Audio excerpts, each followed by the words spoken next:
Happy Sunday, my terrific people. Happy Football Sunday. We're back live with you on this beautiful Sunday. What a crazy, wacky day yesterday of college football, the championship games, a lot of back and forth battles, one blowout, Arizona State. Shout out to them. They got the dub, getting that the big win in the Big 12 championship game. It's still hard to believe they're in the Big 12, but it is what it is, the alignment and all that stuff. And credit to that program who just went through a shithole with all the COVID stuff with Herm Edwards and Antonio Pierce and the Raiders, God help us, in all that situation. I never quite figured out, for all my life, why Arizona State struggles. Now, they're a state school and they kind of let shit fly. I get it. And a party school, I get that. But to be in a hotbed of talent like that, it's kind of bizarre to me. But it is what it is. They got the win. That Cam Scaputo kid sounds like a bounty hunter, whatever that name. What a star. 3 R's, baby. Yeah. He balled out yesterday. Might be a late round pick. Who knows? Could be a first, second round pick. The way I watched him yesterday. Power, speed, change of direction. I sound like a scout right now watching this game. But the clips I saw yesterday, very good, explosive game. But the first game I wanted to touch on was my man Alex Areola and his fiance, soon-to-be wife, Annabeth. They were at the Georgia game yesterday. Georgia, we're going to Georgia. Got some bulldog. Ooh, ooh, ooh. They were at the game yesterday. Love you guys. And I was just impressed yesterday with Georgia. And I watched that game. I didn't watch the first little bit, then I got the last half of it. Early on, I thought Texas was going to win this game. I mean, they were dominating first half. You know, Sark was scheming up plays, and they were getting misdirection, and Ewers was kind of on. He threw that bad pick, and I looked at the box score and went, oh, shit. Something's wrong. What's going on? And then second half, flipped the switch. And I was a little concerned because Carson Beck got hurt. He hurt his hand or shoulder. And it didn't matter with Georgia because they're built different. You know, there's the I'm him. Stephon Diggs did a couple years ago against the Rams. Georgia's him. And they balled out yesterday, and that was a gritty win. Did a lot of little things better than Texas did near the end. And better play calling. I thought the play calling for Texas was a little weird to me. The receivers coming in and out. Quinn Ewers had a lot of balls that he had dropped in the bad basket, but they couldn't come up with it. So a lot of missed opportunities for Texas to win this game. It was a great game. First SEC championship game in history that went to overtime. Awesome. I've seen a lot of great SEC football games lately. The COVID year of 2020 with Florida and Alabama, and just lately a bunch of these Georgia LSUs and the 19 team LSU against Georgia. So the SEC still remains king in college football. They're the best conference in football. A lot of talent down there in that pool, and it just shows. And this isn't a shot at Steve Sarkisian. I know he's had his battles with the demons and everything else, but I was just really impressed with Georgia. And I continue to be, and as long as I'm alive, Georgia football is going to be really good under Kirby Smart. They're going to win natties. They're going to be in that conversation. Now, they're not going to have as many NFL guys as they've had in the past, but they're a good program, and it shows. And with Texas, this is a devastating, heart-daggering loss. I know Matthew McConaughey wasn't hype yesterday. I know he's the spokesperson for Texas. He wasn't going, all right. He was going, oh, shit. So, great win for Georgia yesterday. And I just got to credit that whole staff at Georgia. I was just in awe yesterday, and I kind of had a feeling they were going to win. And I think Texas had the feeling they think they were going to win, and Georgia went with the mindset of, we know we're going to win. So I kind of felt that from that standpoint. And in terms of the quarterbacks yesterday, I know my Raiders need one, but I'm still rolling with Shador or Cam. I mean, I like Drew Aller, I'll get to him in a second, but great physical tools and a lot of great stuff. Kind of reminds me of Drake May last year. But, man, inaccuracy and touch got to work on, man. And I don't know if he can correct that, fix that mechanically. I don't know. But there's just some stuff there that I kind of shake my head at. You're like, ooh. So, we'll see. But, congrats to Georgia. This one to recap. And Sarkisian, listen, he's a good coach, but Texas just doesn't have the toughness. They've never been a tough team. I felt like they had early on, but then Georgia, they found out who the tougher team is, and that's Georgia. Because I think they're wired because of Kirby was a player, defensive player, and I think Steve is an offensive guy who's really good at his job, and I'm not knocking him. But I think he's more offensive, creative, and all that stuff. Excuse me. So, the other game I wanted to touch on was the Big Ten Championship game last night. Penn State in Oregon and Indianapolis last night. What a barn burner that was, man. I went into that, and I got a bunch of takeaways I had from that game last night. Oregon is the best team this year, and there's not a great team. And early on, Oregon in the season, I went, I don't know if I see it. I don't know.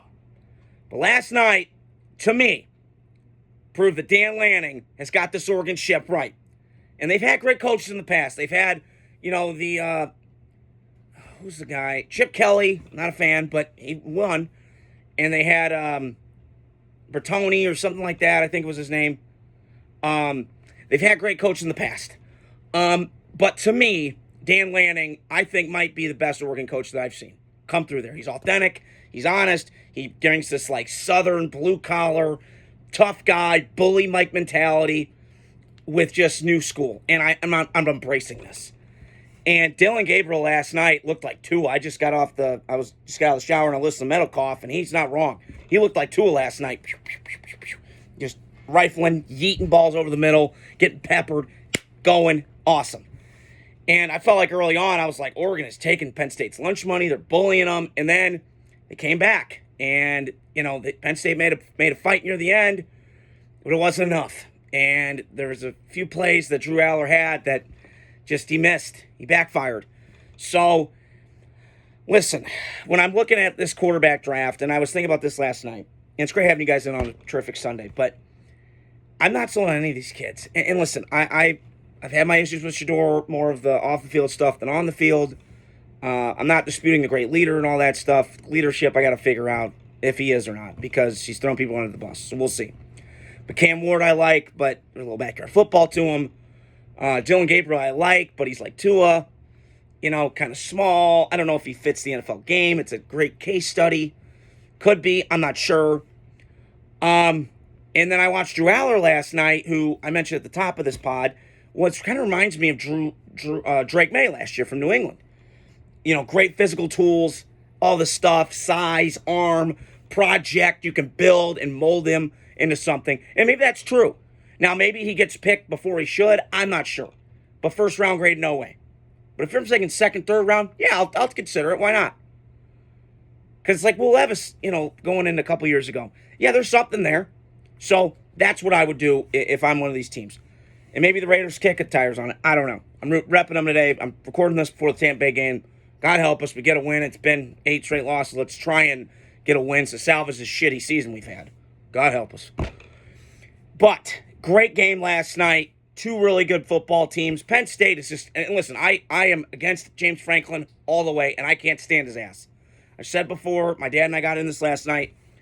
I just can't get out of my head. He had 4 players rape people, and they recorded it and shared the rape. I just can't get that out of my head. I know it was 10 years ago. I'm not trying to be petty. I'm not.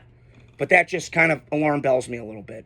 I'm reading more into it this morning. And listen, he's won games, but he can't get over that hump. He hits the ceiling. And I have a comparison. I think he's John Calipari of college football. He recruits well. We know that. But what's his second act? What's his second pitch? He's got one fastball. Mariano Rivera. Great, you can recruit. All right. And you're in a great state to do it in the hotbed of Pennsylvania, where a lot of these Catholic schools, you get a lot of these guys. Bishop McDevitt and Aliquippa and all this stuff. But you got to do more than that, man. You got to, take the salesman hat off. Check down your ego. I get it. We're guys. We got prideful. Ego. Puff chest out. I got it. But they remind me of similar. And I just think as long as he's the coach, they're going to be in the same boat you're always in. Is 10 wins a year, you get into a bowl, but I don't take you seriously. Just my take. Because they got athletes everywhere last night. And listen, between those 2 rosters, that might be the most talent I've seen on the field this year. Because Oregon's got dudes going to the NFL, and Penn State always has dudes. I mean, that one Carter kid is a stud. I couldn't take my eyes off. I'm going, what the hell is that? Is that a freak? He looked like Terminator. I mean, he just was insane. So yeah, to recap that, I was going to say Penn State, whatever. He had a good run. We'll hope we'll get in the playoff. And we'll see if they win a game or not. But hard for me to trust when James Franklin's your coach. Going long term, just my feeling.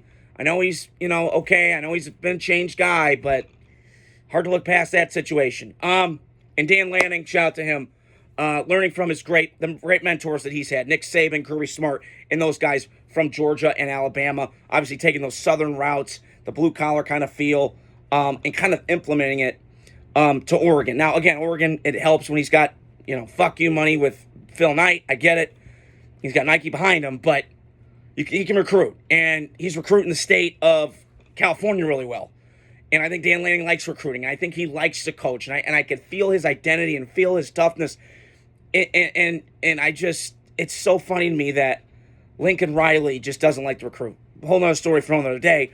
But I just can't wrap my brain around why he's not. And I think Lincoln, there's rumors about the Bears job. I don't know. I don't want to get into that. But I just wanted to throw that caveat out there. Because USC should be pissed. Because Oregon is kicking your ass in recruiting in that 50-mile state range in California to recruit. He's kicking your ass. So, hey, Lincoln Riley, better wake the fuck up, brother, because you got to do something, okay?